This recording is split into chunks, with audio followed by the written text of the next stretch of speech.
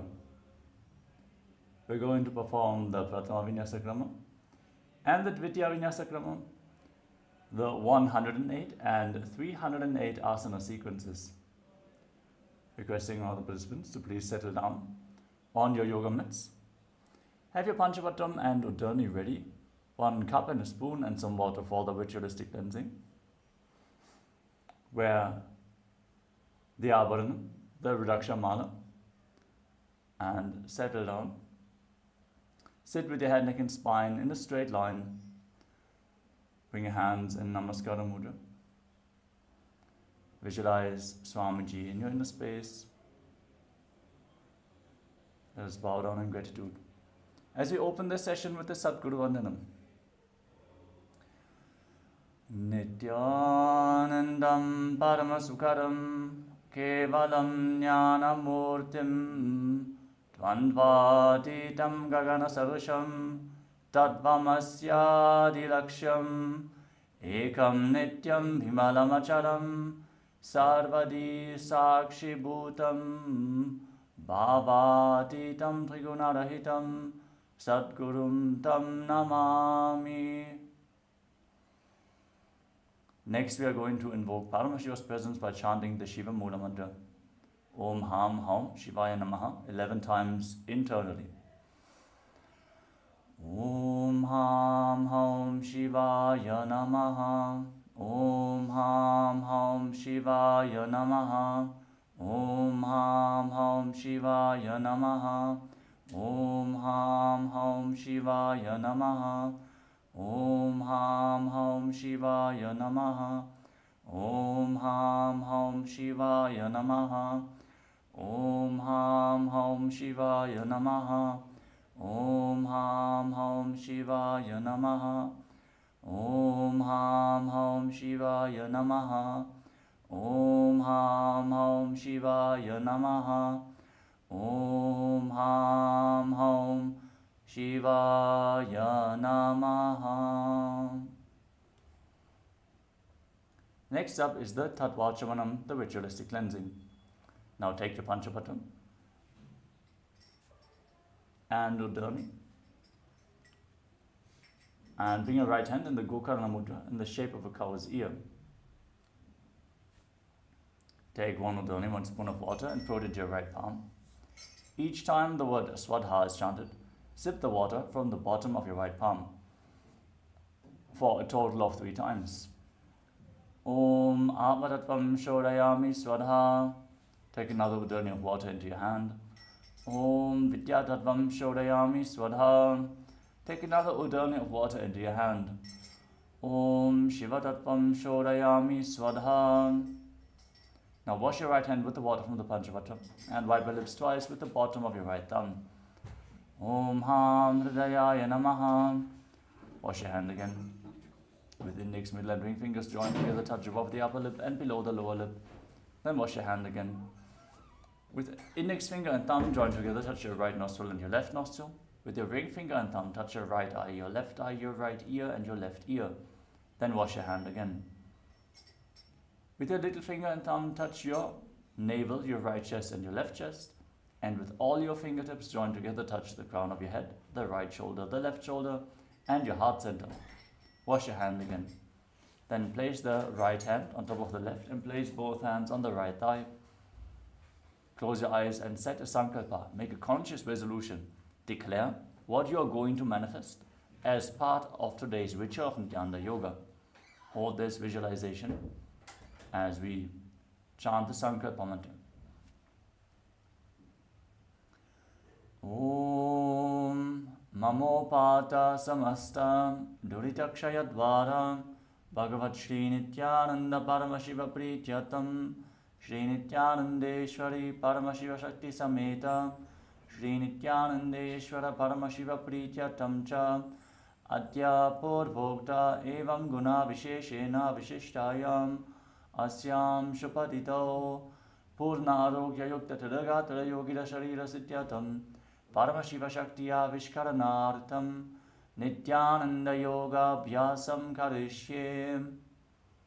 Now wash your right hand once more. Om Apa Upasprishya. And keep your Panchapatam and Udani aside, out of harm's way.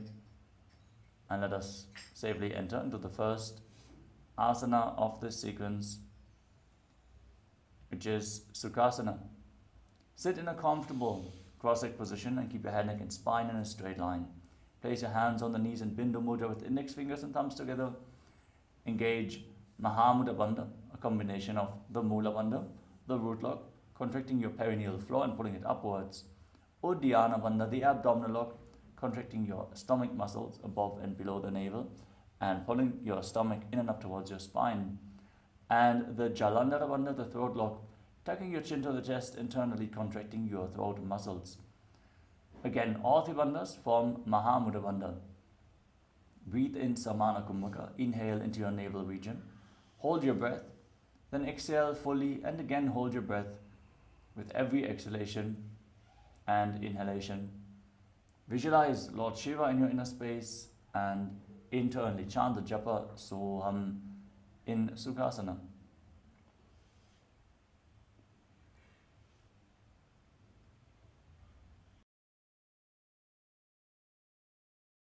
Sukhasana. Tat Sukhasana-mityuktam-ashaktastat samacharet asanam vijitam yena jitam tena jagatrayam. Parvatasana. Now, place your feet on top of opposite thighs in Padmasana. Join your palms in Anjali Mudra and raise them up above your head. Engage Mahamudra Bandha, all three bandhas, and visualize yourself as Mount Kailash in Parvatasana.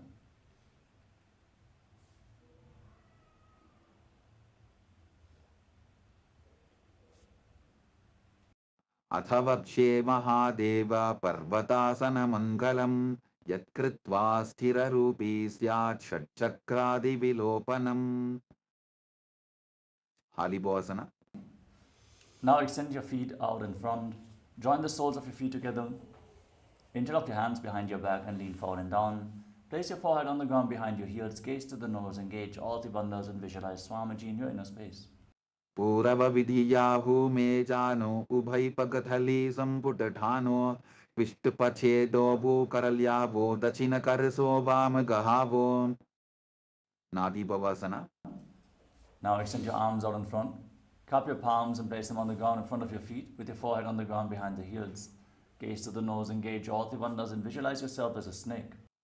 Purava vidhi pari agane nito ho bikahu nipanasyo lagagi हाथ आगाने धरती लगावे पसारी दो वो हाथ की अंजुली करे. Kokilasana. Now hold on to your big toes in Prana Mudra with index and middle fingers. Extend your legs forward and up, and then cross them into Padmasana and place your elbows on the ground. Engage Mahamudra Bandha and visualize yourself as a bird. Athanyadasanam vakshye yena siddho bhavenaraha akasmad vayu sancharam kokilathyasanena cha. Netyasana.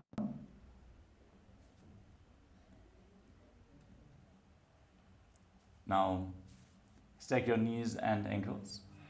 Hold on to opposite elbows and start rotating your arms in wide circles. Engage all three bandhas, Mahamudra Bandha, as you gaze to the tip of the nose and visualize Swamiji in your inner space.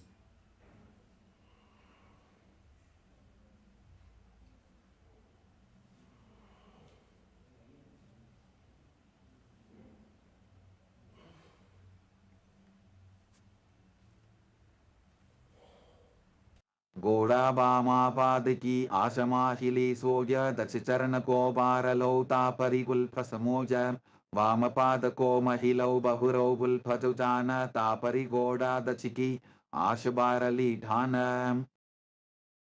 गजासना.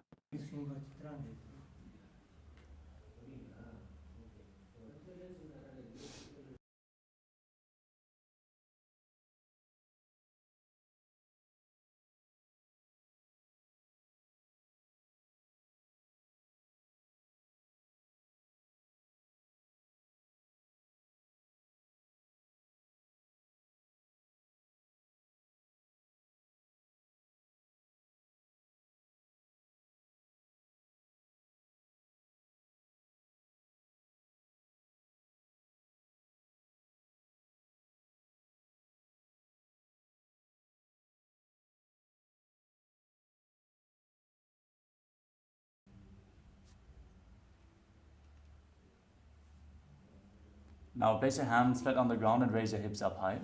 Scoop your head and chest forward and down again and again as you pull your stomach in and up in Uddiyana Bandha, and visualize yourself as an elephant. Nyukjam padagre bhumau pritva lambi bhuyamastakaagre nidhayam nitambam urdhvamunnamaya nabilaksham bhumau nasika maninyam. Vrikshasana. Now, from the same position, alternate pulling your heels to the mat and pull your stomach in and up in Uddiyana Bandha while visualizing yourself as a bear.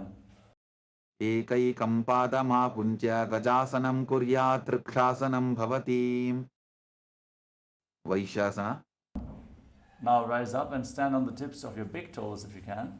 Bring your hands in front of your chest in Hridaya Mudra and visualize Swamiji in your inner space. Keshena padayugalam bandvatishte dadho mukhaha atha vaishyavakshe yatkritva satyavan bhavet. Balalingasana. Next up is Urdhva Chanukarna. Stand in Arimandi. Heels together, toes pointing outwards and knees slightly bent. Bring your hands to the chest. Then raise one knee up along the center of your body in a circular motion and follow along with the respective hand on both sides again and again.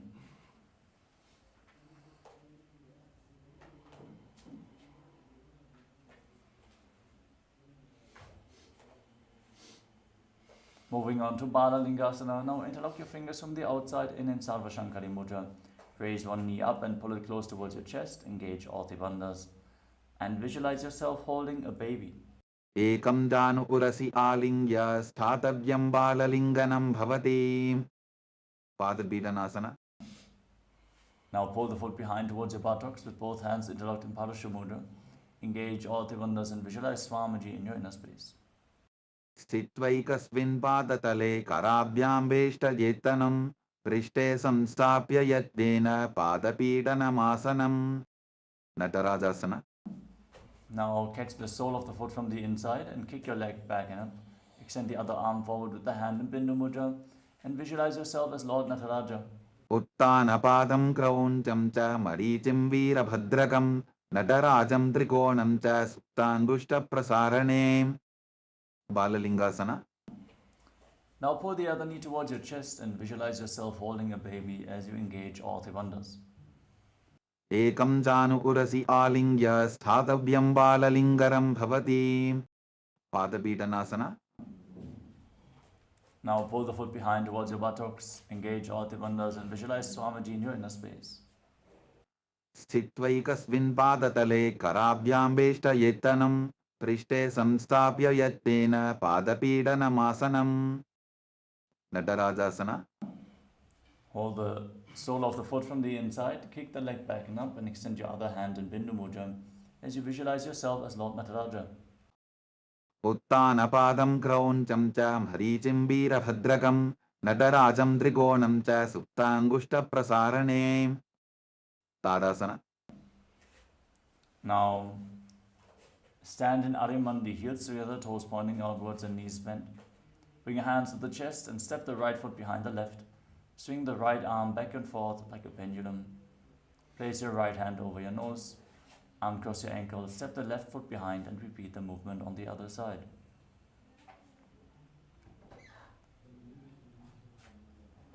Next up is the skeleton dance. Now visualize yourself as a skeleton and shake your body intensely. Hold this visualization of your bone structure and dance wildly.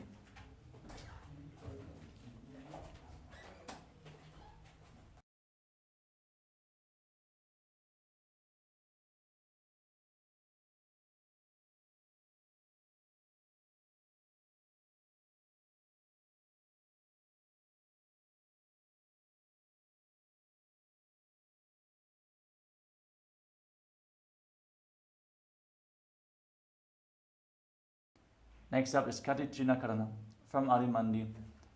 Cross your arms over top of your head. Then turn your body to one side, open up your arms. Cross them as you return back to the center and then open them up to the other side again and again.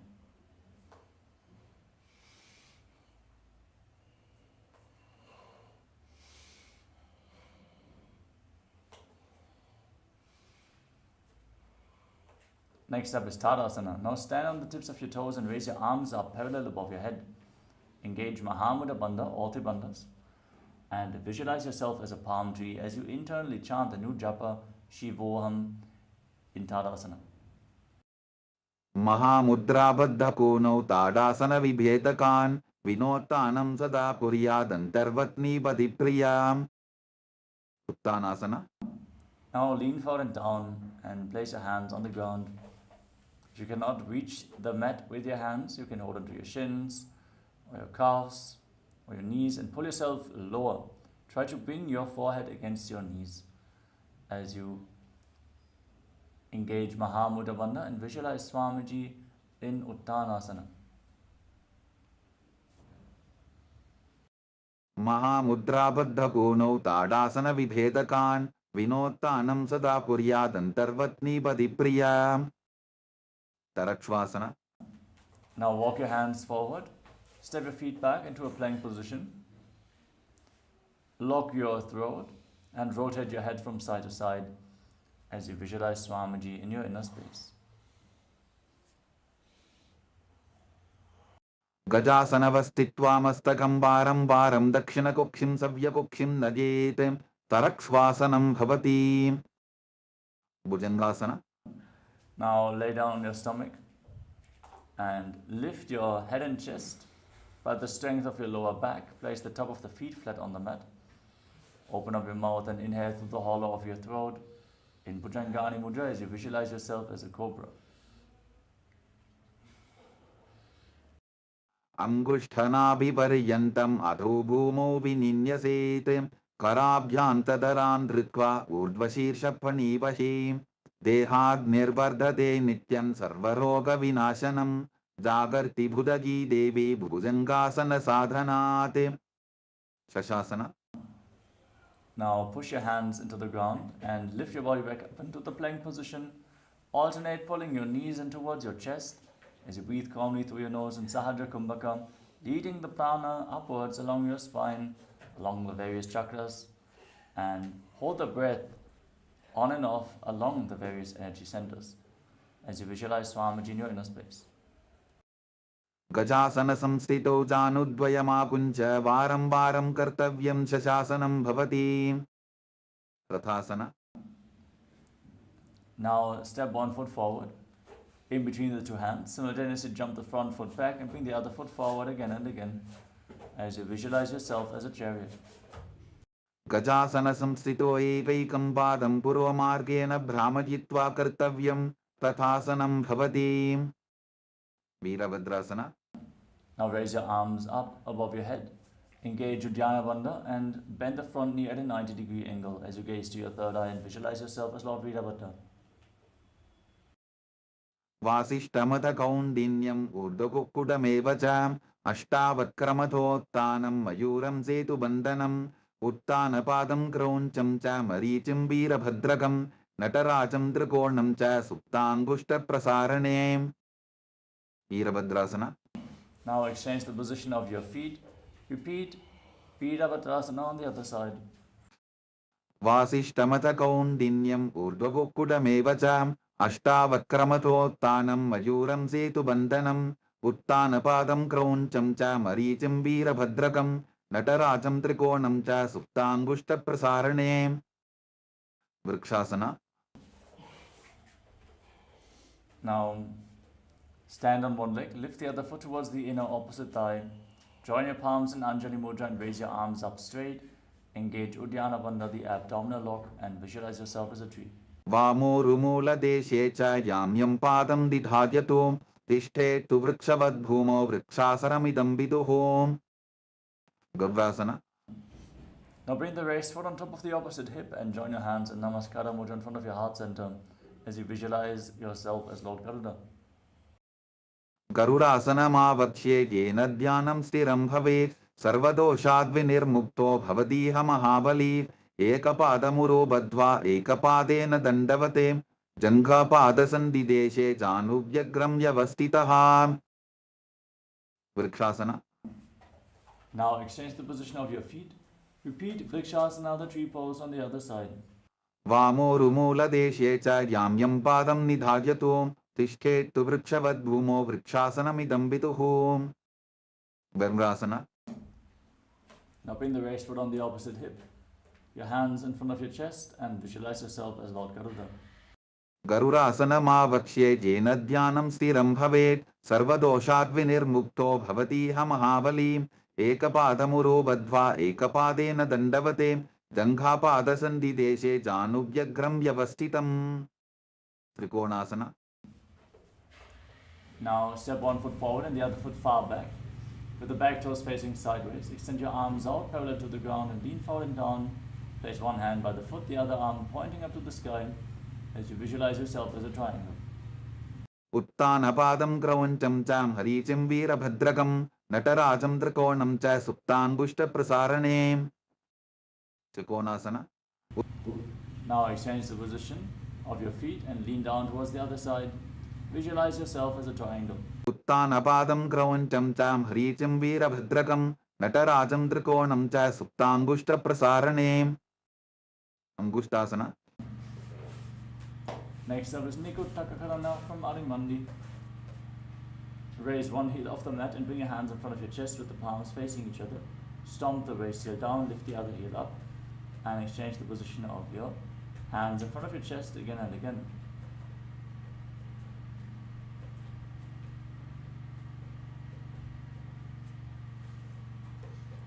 Now squat down. Raise your heels off the mat and sit on raised heels. Keep your knees together and join your hands in Namaskara Mudra in front of your heart center. Visualize Swamiji as you start buzzing like a bee on the inhalation and on the exhalation in Brahmari Kumbhaka, internally chanting the new japa Sadashivoham. कबन्धासनमित्याहुः गोरक्षासनमेव च अंगुष्टमुष्टिकं न्येयं ब्रह्मप्रासादितं तथा. सौरासना. Now extend one leg forward and keep your hands at the side of your body with the palms facing forward in Baddha Mudra, visualizing Swamiji in Saurasana. प्रसार्यैकं पादतलं संस्थाप्य त्वेकपादकं. विधुननासना. Now lean forward and down and hold onto the big toe of the front foot in Prana Mudra and hold onto the back heel with the other hand as you visualize Swamiji. गुल्फस्थितो पादमेकं प्रसार्य तत्पादाग्रं संस्पृशेत् तत्करेण गुल्फं चान्यं धारयेत् तत्करेण धूनं बेढं चाभ्यसेत् चोभयत्र. सौरासना. Now exchange the position of your feet. Keep your hands at the side, palms facing forward, and visualize Swamiji in your inner space. प्रसार्यैकं पादतलं संस्थाप्य त्वेकपादकं. विधुननासना. Now lean forward and down and hold onto the big toe and the back heel while visualizing Swamiji. गुल्फस्थितो पादमेकं प्रसार्य तत्पादाग्रं संस्पृशेत् तत्करेण गुल्फं चान्यं धारयेत् तत्करेण धूनं बेढं चाभ्यसेत् चोभयत्र. ब्रह्मचुरं कुशासना. Now step both feet in, sit on raised heels and keep your hands at the side of the body with the palms facing forward in Baddha Mudra. Place your hands on top of the knees, palms facing upwards, and lock your throat. Gaze through the gap between the palms and visualize Swamiji in Brahmajrankushasana. दोबू फणापानी होय वैसे AD दोबुदानी वैसे कोरबकतल्या की माहिली Ayush माहेरा शेमिली. कपिलासना. Now drop your knees to the mat, place your hands on your thighs and put your stomach in and up in Uddiyana Bandha as you gaze to your nose and visualize yourself as sage Kapila Muni.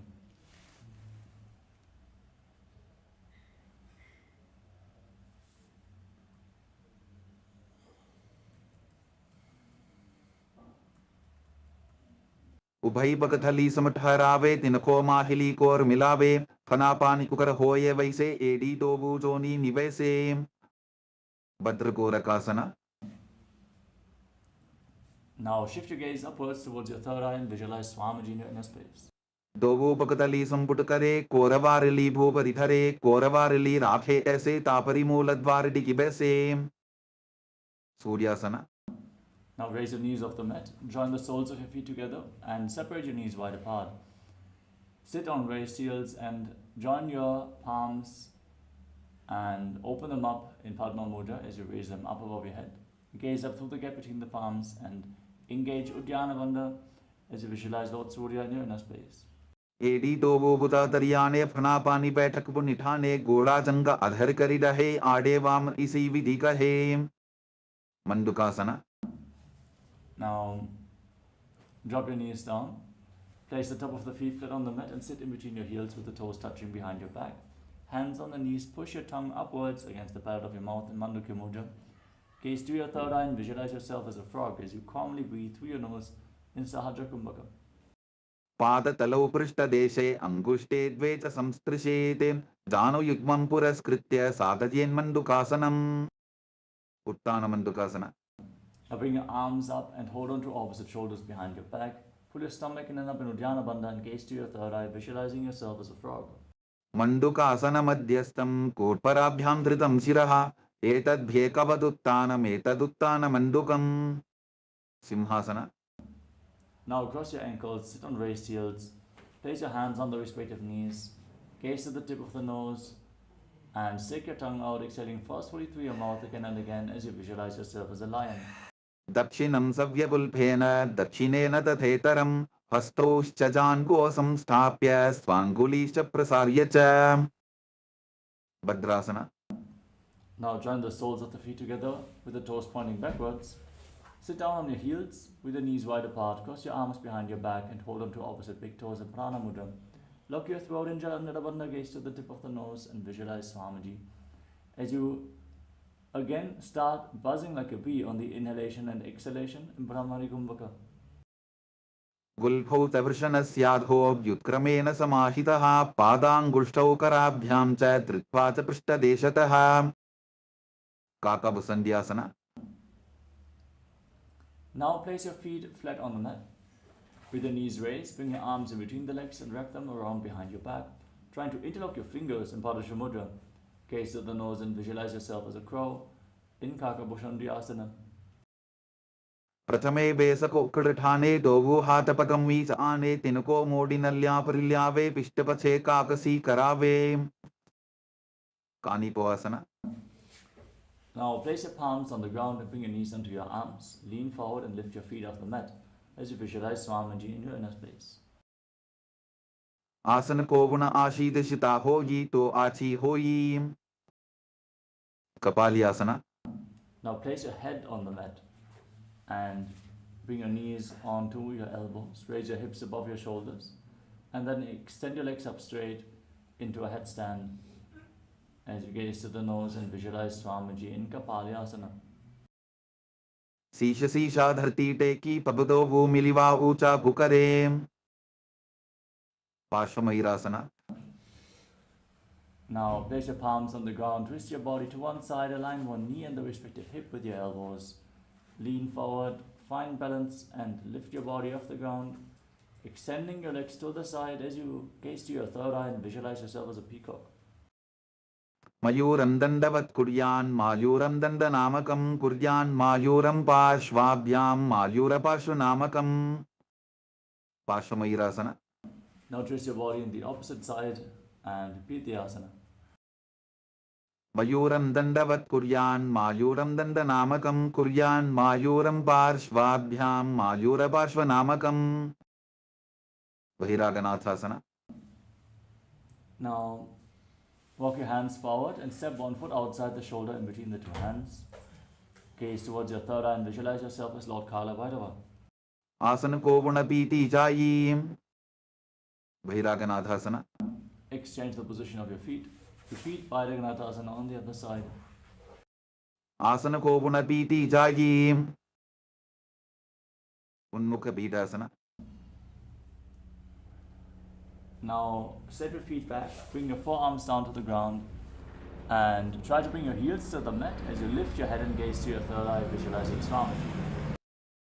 भून्निष्ठौ जानुनी हस्तौ चतुष्पदममान्मुखम् उत्थापिताङ्घ्रियुगलकटिस्थलमभिरुका. वसिष्ठासना. Now rise back up onto your hands and lift one arm up to the sky.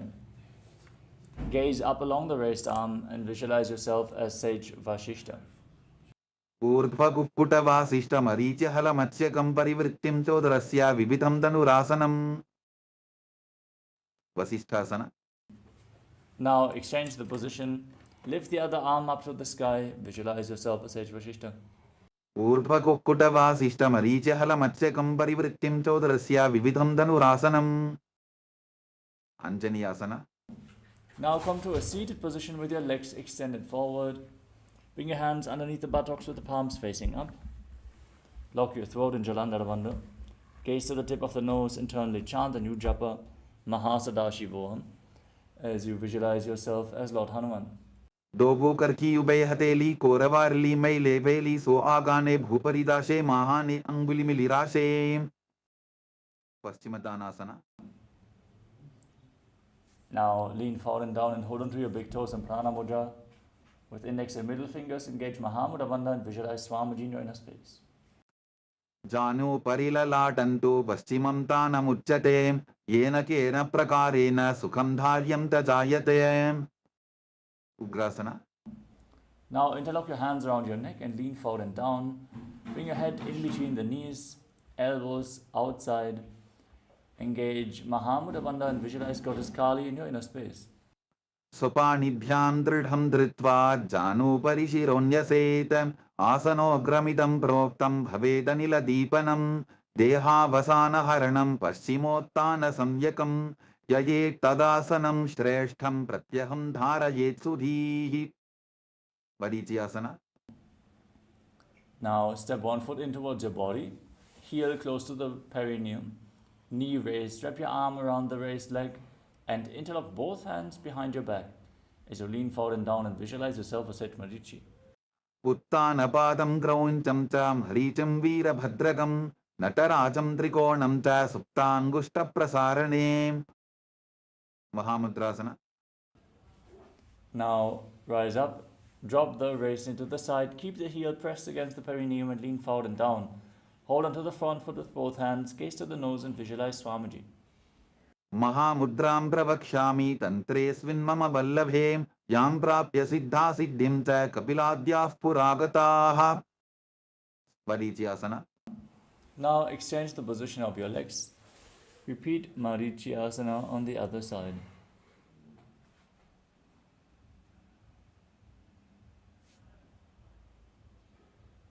Uttanapadam grauncham cham harichim veerabhadrakam natarajam trikonam cha suptangushta prasarane. Mahamudrasana. Now drop the wrist into the side, lean forward and down and hold onto the front foot as you engage Mahamudra Bandha, gaze to your nose and visualize Swamiji. Mahamudram pravakshami tantresvin mama vallabhe yam prapya siddha siddhim cha kapiladyah puragataha. Bhadrasana. Now join the soles of your feet together and pull your feet in towards your body, knees wide apart, and try to touch your knees to the ground as you interlock your fingers around the toes. Pull your feet in, gaze to your third eye and visualize Swamiji in Bhadrasana too. Gulbhaut vrishanasyadaha sivantyah parshvayoho kshipet padaparshvetu panibhyam dradham badhva sunischaram. Valipavasana. Now place your hands on the knees, slightly extend your feet away from your body and lock your throat, gaze to the nose and visualize Swamiji in your inner space. Puravachar padichoka kakhyo soyi vahi vidichoki je soyi yame edi bhinna jarashe angula atha antaro rashe. Donyasana.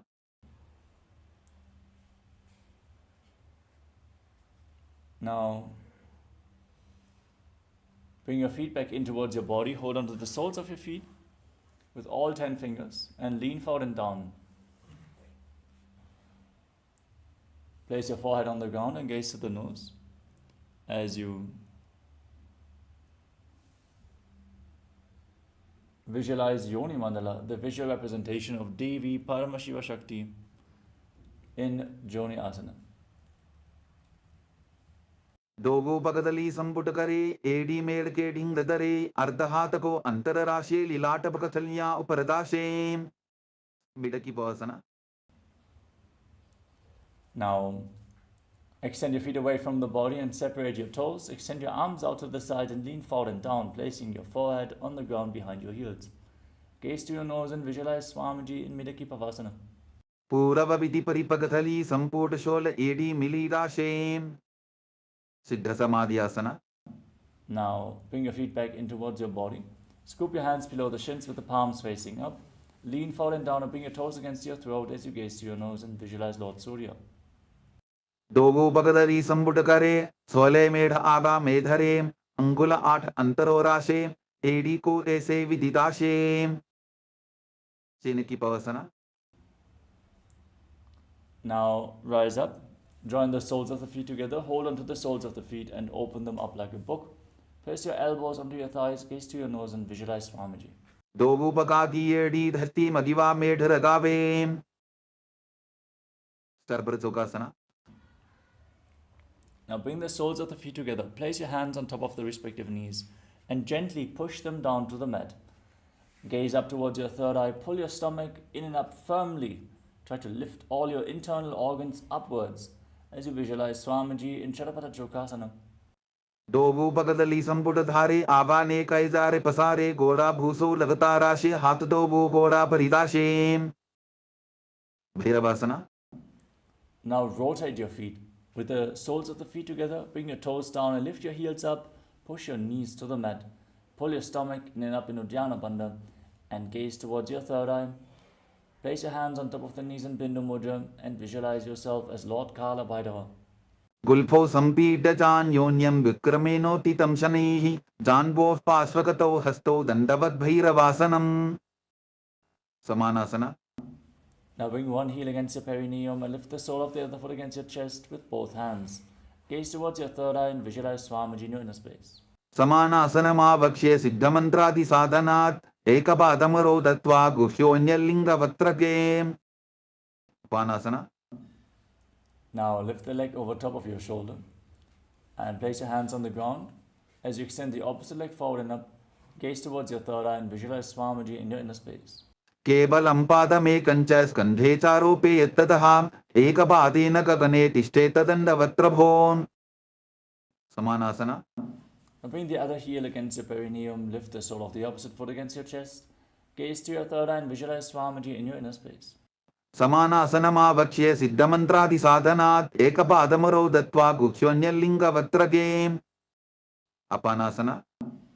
Now lift the leg over your shoulder, extend the opposite leg forward and up. Gaze towards your third eye and visualize Swamiji in your inner space.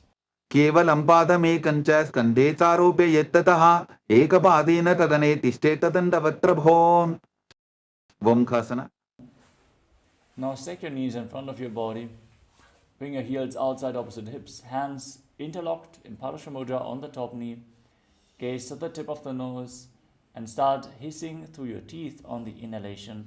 Exhaling through the nose in Shitkari Kumbhaka. Internally chant Om Nithyanandoham and visualize the face of a cow. Savve Dakshinabul Phanto Prishtaparshvin Yozayetem Dakshine Titata Sadyam Gomukham Yatham. Anasuyasana. Now hold on to your big toes in Pranana Mudra with index and middle fingers. Pull your stomach in and up in Uddiyana Bandha, gaze to your nose and visualize yourself as Rishika Anasuya. दक्षिण कोटो नीचो ठाने बाबोता के ऊपर आने गोडा संधि मिलावे भारी आडा पद बुनिदे संधि पसारी. Anusuyasana 2. Now hold the visualization, interlock your fingers behind your back and lean forward and down. Bring your chin over the knee and touch your nose to the ground as you visualize yourself as Rishika Anasuya, gaze to the nose. जीमरा कोदा की संधि उपरिडा बागोडा की संधि मिलाई राशे गोरा से उले पकतल्यालो आरवाई सुधा राशे. Garvasana 2. Now place the right foot flat on the mat and bring your left heel against the perineum, hands on the respective knees, gaze to your nose and visualize yourself as Lord Garuda. Davo bakamodi yedi bahila vilphamola dwarani saide. Naradasana. Now sit on the heel, interlock your hands around your neck and twist your elbows outside the knee. Gaze towards your third eye and visualize yourself as Sage Narada. Pishtijavam Bagdali Keri Bhuparita Hilava Veperi Goda Sudop no Hejogi the Chipashiti Rashe Soyi. Matsyapitakasana. Now, place the left foot on top of the right thigh and pull your knees towards your chest as you hold on to the right shin with your left hand and the right big toe with the right hand in Prana Mudra. Gaze to the nose and visualize Matsya, the fish avatar of Lord Vishnu, in Matsya Pitakasana. Vamena vamangushtanto grihitam Matsyapitakam yori vamena sambidya mehdratupari dakshinam. Vamkhasana.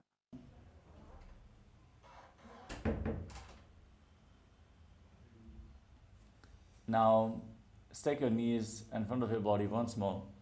Hold on to your opposite fingers and Parasha Mudra, interlock your hands, gaze to the nose and visualize the face of a cow. Savve dakshinabulphanto prishtaparshvin yojayetem dakshine tata savyam gomukham yatham. Anasuyasana. दक्षिण कोटो नीचो ठाने बाबोता के ऊपर आने गोड़ा संधि मिलावे भारी आड़ा पद बुनी दे संधि पसारी. Interlock your fingers around the big toes, pull your stomach in and up, gaze to your nose, and visualize yourself as Rishikana Surya. Then interlock your hands behind your back. Hold the visualization and lean forwards and down as you place your nose on the ground if you can, and keep visualizing yourself as Rishikana Surya in Anusuyasana 2. Anusuyasana 2. Jimara koda ki sandhi uprita bagoda ki sandhi milai rashe gora se ule pakatalyalo aravai sudha rashe. Garvasana 2. Now, place the left foot flat on the mat and bring the right heel against your perineum, hands on the respective knees. Gaze to your nose and visualize yourself as Lord Garuda. Davo pakamori yedi bahila pulphamola dwarani saide. Naradasana. Now, sit on the heel, interlock your hands around your neck, twist your elbows outside the raised knee, gaze towards your third eye and visualize yourself as Sage Narada. Pishtijavam Bagdali Keri Bhuparita Hilava Veperi Goda Sudop no Hejogi the Chipashitira Shesoyi. Matsyapitakasana. Now, place the right foot on the left thigh and hold on to the left shin with your right hand, the left big toe with the left hand in Prana Mudra. Gaze to your nose and visualize Matsya, the fish avatar of Lord Vishnu. Vamena vamangushtanto grihitam Matsyapitakam yori vamena sambidya mehdratupari dakshinam. Matsyendrasana. Now, extend your legs out in front, place the left foot on the right thigh, pull your knee up and twist your left elbow outside the raised knee. Place your hand by the neck, the right hand on the ground behind you, twisting your spine intensely. Gaze to your third eye and visualize Sage Matsyendrasana, the master of Hatha Yoga. Udiram paschima bhasam kritva tishtati yattataha nambrangam vamapadam hi takshachanu parinyaset. Ubasana. Now extend the front hand down towards the foot and hold onto the big toe in Prana Mudra. Place the right hand on the respective ear, gaze to your third eye and visualize yourself as a camel. Asana ko guna jholo jaye.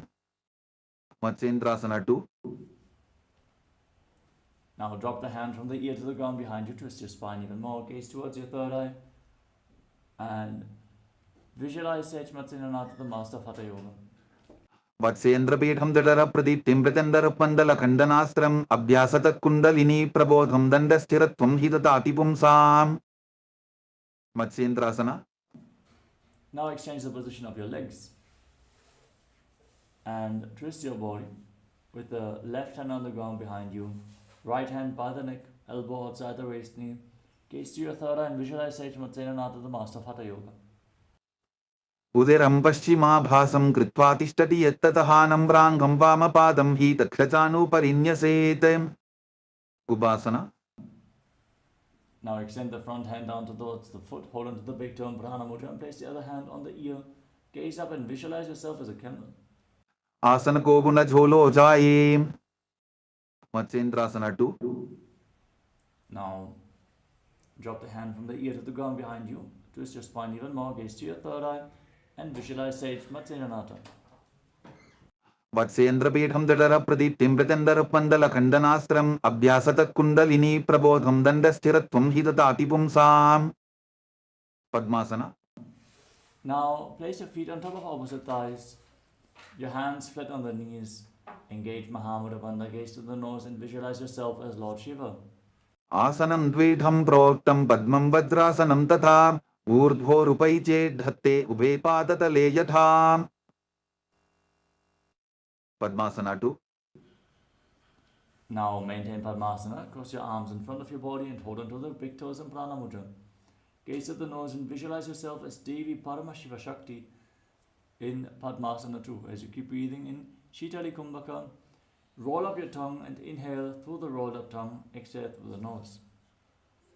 Internally chant the japa Om Nityananda Paramamashivam. उत्तानौ चरणौ कृत्वा ऊरु संस्थौ प्रयत्ततः ऊरु मध्ये तथोत्तानो पानी कृत्वा तु तादृशो कुक्कुटासना. Now bring your hands through the legs, place your palms on the ground and lift your entire body off the mat. As you visualize yourself as a rooster in Kukkutasana, calmly breathe through your nose in Sahaja Kumbhaka. पद्मासनं सुसंस्थाप्य नान्वोरोरन्तरे करो निवेश्य भूमावासिष्ठे व्योमस्थः कुक्कुटासनः. बद्धके की आसना.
Now rise up onto your knees with the legs in Padmasana.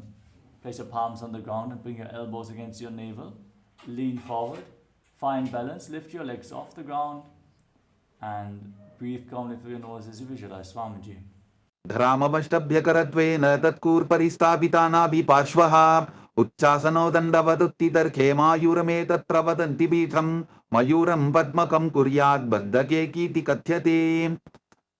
Mayurasana. Now with your palms on the ground, elbows against your navel, stretch your legs back. Straighten your body. Lift yourself off the ground as you lean onto your elbows, visualizing yourself as a peacock. अथ वक्ष्ये महादेव मयूरासनमुत्तमं भूमौ निपात्य हस्तौ द्वौ कूर्परोपरि देहकम्. Makarasana. Lay down on your stomach, interlock your hands around your neck and place your forehead on the ground, visualizing yourself as a crocodile. अध्यासशेदे हृदयं निधाय भूमौ च पादौ च प्रसाद्यमानो शिरश्च धृत्वा करदण्डयुग्मे देहाग्निकारं मकरासनं तत्. शलभासना. Now place your palms on the ground at the side of the shoulders and lift your legs off the ground straight, visualizing yourself as a locust. अध्यासशेदे करयुग्मवक्षो भूमिमवष्टभ्यकरयोस्तलाभ्यां पादौ च शून्ये च वितस्ति चोर्ध्वं वदन्ति पीठं शलभं मुनीन्द्राः. पुष्परासना. Now place your hands on the feet and pull them down towards the ground outside your hips. Visualize yourself as a camel. अध्यासशेदे पदयुग्मव्यस्तं पृष्ठेति दायापि धृतं कराभ्याम् आकुञ्चयेत् सम्यक् उदरासेवाढमुष्ट्रं च पीठं योगिनो वदन्ति. Dhanurasana. Now firmly hold onto your feet, kick your legs back and up. Lift your head and chest, pull yourself higher as if you're stringing a bow. As you gaze to your third eye and visualize yourself as Pinaka, Lord Shiva's bow. प्रसाद्य पादौ भुविदण्डरूपौ करौ च पृष्ठे धृतपादयुग्मं कृत्वा धनुस्तुल्य विवर्तिताङ्गं निगद्य योगी धनुरासनं तत्. बर्वासना. Now come to a kneeling position. Place your hands on the knees. Sit in between your heels with the toes touching behind your back. Gaze up towards your third eye. Visualize Swamiji and internally chant the new japa Om Nityananda Paramashivoham in Bhagasana. उल्टा मोटी पावतो वैसे बहुरोचविति करे एक ऐसे पावन महिला बुल्पुस होवु कुलापाशितीला वेसोवु गोह्यासना. Now, place your forearms on the ground, elbows shoulder width apart, interlock your fingers, place your head on the ground, support your head with your hands, raise your hips and kick your legs up. Keep your knees bent and pull them in towards your chest. Try to touch your chin with your knees. Squeeze your body into a ball. You can set yourself up in front of a wall for support if needed. Gaze to the nose and visualize Swamiji as you calmly breathe through your nose in Sahadra Kumbhaka. Dobo हाथ की कहनी जोगी पनिह कलाई जाने दोयी. Shirasasana. Now extend your legs up straight and gaze to the nose. Visualize Swamiji in Shirshasana. विपरीतं मण्डलं तद् विधैव विदितं हिनः दण्डासनं दिदा प्रोक्तं विपरीतोपवेशने. Podhyasana. Lower your legs down, come to a seated position with your legs extended forward. Hold onto your calves. Extend your legs forward and up and forcefully exhale through your nose again and again like the bellows of a blacksmith. Air will naturally flow back into your lungs, don't worry about inhaling. Just exhale, exhale, exhale again and again as you visualize Swamiji in your inner space. दोवो हाथ पक बाहर आने गोरा तरे काकसी ठाने अंगुष्ठ पिंडली लगता धरे चरण उभे आकाश दिशी करे. परिभाषना. Keep exhaling rapidly. Keep your legs raised. Bring your hands behind your back and hold on to opposite shoulders. Gaze to your third eye and visualize yourself as a mace.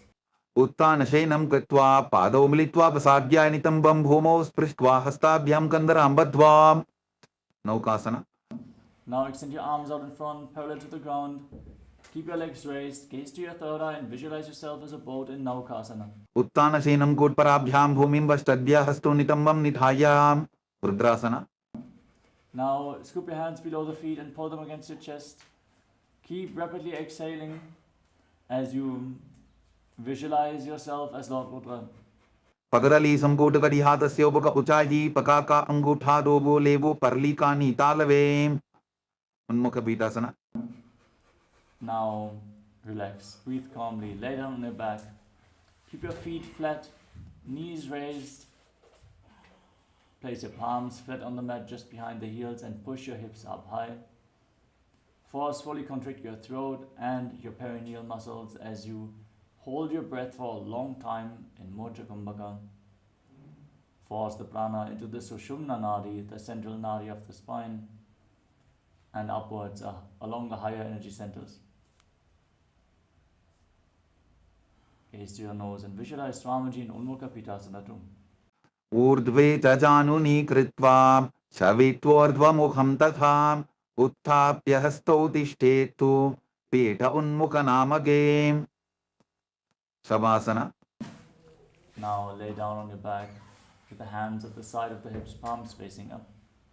Forcefully pull the awakened Kundalini Shakti upwards along your spine from the Muladhara all the way to the Sahasrara Chakra. Lay completely still, unclutched from your physical body. As you visualize your body is dead and Swamiji is liberating you. Internally chant the Mahavakya. Om Nityananda Paramashivoham. In Shivasana. Uttanam shavavad bhumau shayanam tu shabhasanam shabhasanam shranti haram chitta vishranti karakam.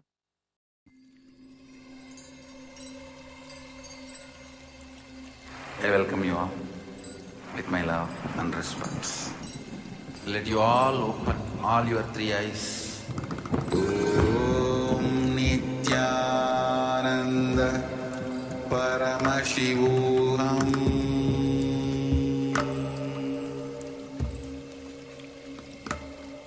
Om Nityananda Paramashivoham.